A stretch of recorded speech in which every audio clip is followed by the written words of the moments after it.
Boker Tov, c'est l'heure du premier journal d'information en direct de Jérusalem sur Radio Kalita. Et nous commencerons ce premier journal d'information par une tentative d'attentat hier soir à Jérusalem.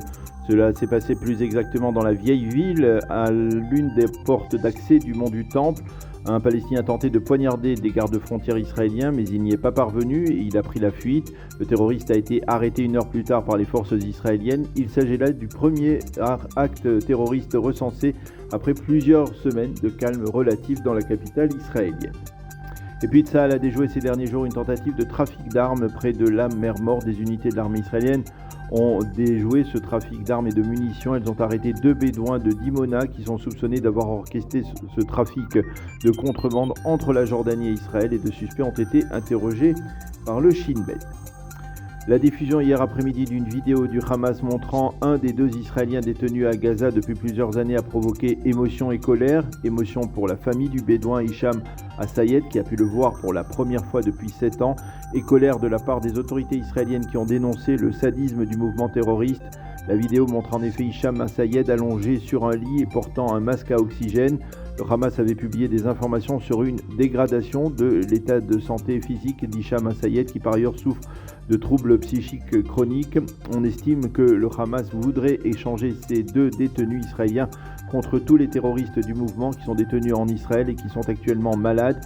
Hier, Naftali Bennett a qualifié la diffusion de cette vidéo d'acte méprisable. Quant à Yair Lapid, il a affirmé qu'Israël tenait le Hamas pour responsable du sort de ses citoyens qui sont détenus en violation du droit international. Lapid a appelé les instances internationales comme l'OMS et la Croix-Rouge à condamner vivement cette conduite. C'est donc ce soir, finalement, et vraisemblablement, que la 24e Knesset votera sa dissolution, sauf bien entendu changement de dernière minute toujours possible dans la vie politique israélienne. Le Parlement israélien va s'autodissoudre à l'issue d'une semaine pleine de rebondissements et d'une journée au cours de laquelle plusieurs projets de loi devraient être validés. On connaîtra également dans la soirée la date des prochaines élections. Ce sera probablement, selon les estimations, soit le 25 octobre, soit le 1er novembre prochain. L'incertitude persiste concernant le projet de loi sur le métro à Tel Aviv et dans sa métropole.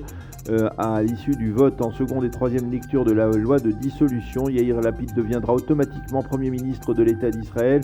La passation officielle des pouvoirs entre lui et Naftali Bennett se tiendra demain. On estime que Lapid habitera dans un appartement dans la proximité de la résidence de la rue Balfour à Jérusalem.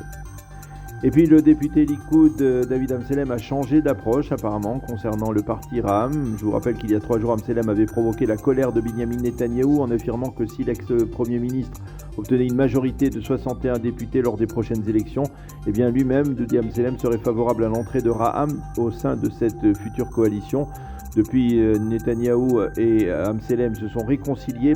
Hier, le député Likoud a reconnu qu'il avait mal choisi ses mots au sujet de Ra'am et qu'il considérait que Ra'am était un parti antisioniste et qu'il ne pouvait pas siéger dans un gouvernement. Et puis enfin, nous terminerons ce premier journal d'information par un exploit sportif israélien. La sélection israélienne de football pour les moins de 19 ans a vaincu hier l'équipe de France 2-1 en demi-finale de l'Euro des moins de 19 ans. Il s'agit de l'avis des spécialistes de l'un des plus importants exploits sportifs d'Israël, toutes disciplines confondues. Israël affrontera vendredi en finale les Anglais.